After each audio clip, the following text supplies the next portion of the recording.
자, 오늘 들여다볼 이야기는요. 혁신과 자본이 그야말로 정면 충돌하는 바로 그 현장입니다.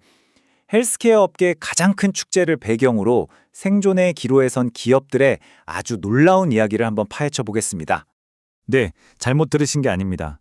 지금 바로 이 순간 인류의 건강을 통째로 바꿀 수 있는 미래의 의학 기술들이 말 그대로 헐값에 나와 있습니다. 아니, 어떻게 이런 일이 가능하냐고요? 이 모든 이야기는 바로 여기서 시작됩니다. JP모건 헬스케어 컨퍼런스. 이게 그냥 보통 행사가 아니에요. 수십억 달러짜리 거래가 오가고 새로운 기술이 세상에 처음 공개되고 또 어떤 기업들의 운명이 결정되는 그야말로 전쟁터 같은 곳이죠. 자, 그럼 현재 이 산업 전체가 맞닥뜨린 거대한 위기, 이른바 퍼펙트 스톰의 실체부터 한번 살펴보겠습니다. 상황이 정말 심각합니다. 팬데믹 때 바이오 기술에 몰렸던 그 막대한 자금이 거품이 꺼지면서 썰물처럼 쫙 빠져나갔고요. 여기에 고금리라는 족쇄까지 꽉 채워지면서 새로운 투자는 정말 가뭄에 콩 나듯 힘들어졌죠. 그리고 마지막 결정타는 거대 제약사들의 현금 창출원, 그러니까 블록버스터 약물들이 줄줄이 특허 만료라는 시한폭탄을 마주하고 있다는 겁니다. 이 한 문장이 지금의 현실을 정말 정확하게 꿰뚫고 있는 거죠.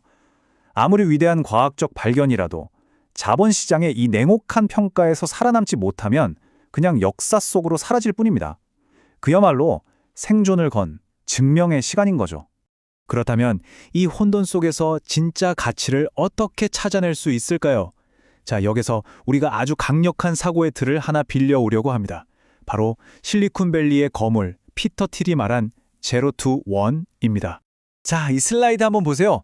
왼쪽은 1에서 n입니다. 기존에 있던 걸 좀 더 개선하는 거죠.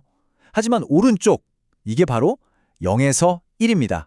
아예 판을 바꾸는 거죠. 완전히 새로운 차원의 혁신, 즉 경쟁 자체가 무의미한 독점적인 기술을 만드는 걸 의미합니다. 우리는 바로 이런 0에서 1 기업들을 찾아 나설 겁니다.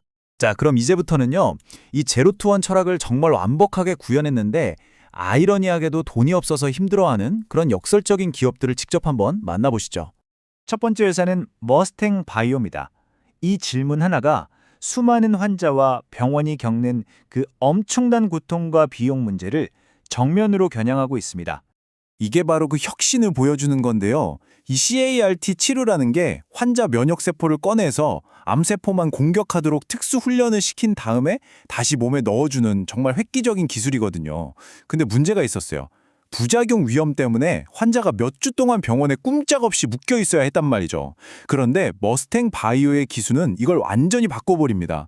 환자가 아침에 병원 와서 치료받고 오후엔 그냥 자기 집 소파에서 쉴 수 있게 되는 거예요. 이건 그냥 좀 편해지는 수준이 아니라 치료의 패러다임 자체를 뒤집는 혁명인 거죠. 근데 이 그래프를 보면 현실이 얼마나 냉혹한지 알 수 있습니다. 왼쪽에 저 높은 막대, 저게 세상을 바꿀 과학적 가치예요. 근데 오른쪽에 거의 보이지도 않는 저 막대는 뭐냐?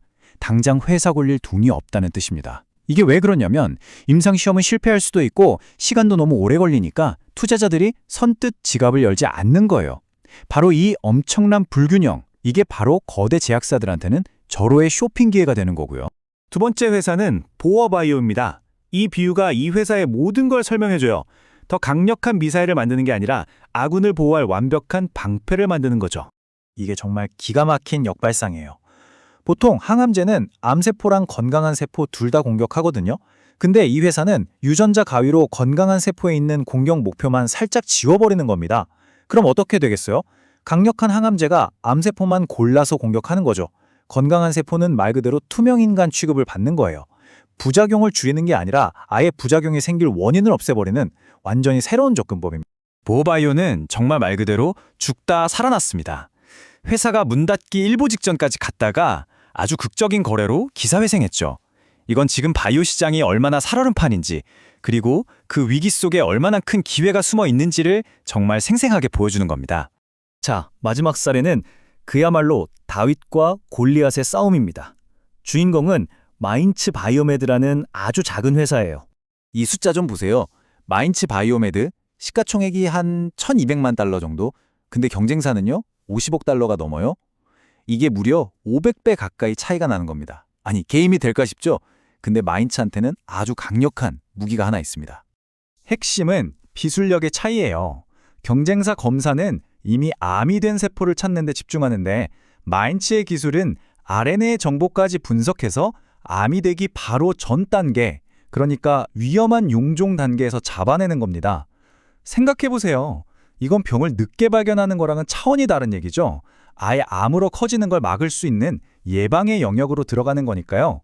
여기에 사용법도 더 편하고 가격까지 싸다면 글쎄요, 골리앗을 쓰러뜨리는 게 불가능하지만은 않겠죠? 자, 이제 퍼즐 조각들이 거의 다 맞춰졌습니다. 한쪽에는 혁신을 가졌지만 돈이 없는 작은 기업들이 있고 다른 한쪽에는 돈은 많지만 혁신이 절실한 거대 제약사들이 있는 거죠. 이 표가 오늘 이야기의 핵심을 딱 보여줍니다. 입원 없는 세포 치료, 부작용 없는 항암 치료, 암을 미리 막는 진단 기술. 이런 어마어마한 제로투원 혁신들이 지금 시장에선 파산 직전이거나 말도 안 되게 낮은 평가를 받고 있다는 겁니다. 이게 바로 저희가 주목하는 거대한 욕설이자 기회인 거죠. 결론은 아주 명확합니다. 거대 제약사들은 살아남기 위해 새로운 성장 동력을 사야만 하고요. 이 작은 회사들은 살아남기 위해 자본이 필요합니다. 결국 작은 기업의 위기가 거대 기업한테는 완벽한 해결책이 되는 셈이죠. 이건 역동적인 인수합병 시장이 열릴 수밖에 없는 구조입니다. 오늘 이야기를 마무리하면서 이 질문을 한번 던져봅니다. 진짜 혁신의 가치가 이렇게나 저렴해졌을 때 과연 이걸 사지 않고 버틸 수 있는 기업이 있을까요? 시장의 공포가 극에 달했을 때 오히려 미래를 바꿀 기술이 가장 싼 가격표를 달고 있다는 이 역설. 과연 누가 이 기회를 잡고 헬스케어의 미래를 손에 넣게 될까요? 시장은 이미 움직이기 시작했습니다.